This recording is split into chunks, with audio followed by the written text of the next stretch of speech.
This just in, reported by the TMZ. Kobe Bryant died in a helicopter crash in Calabasas Sunday this morning.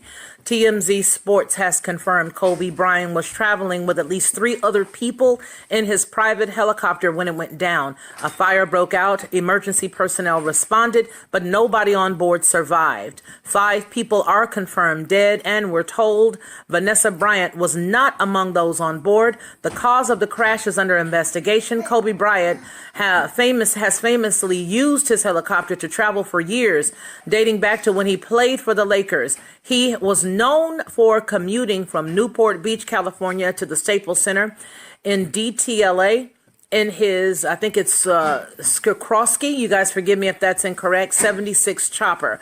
Kobe Bryant is survived by his wife Vanessa and their 4 daughters, Gianna, Natalia, Bianca, and their newborn Capri.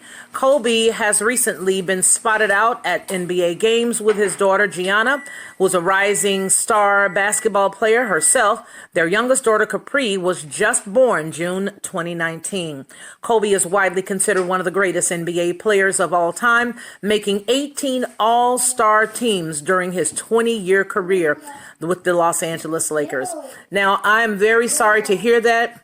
And I hope that everyone will please remember to give condolences and pray for his wife, his children, and his family. This is Felicia Lockhart. This story came from TMZ Sports, and this has been the Lockhart Perspective.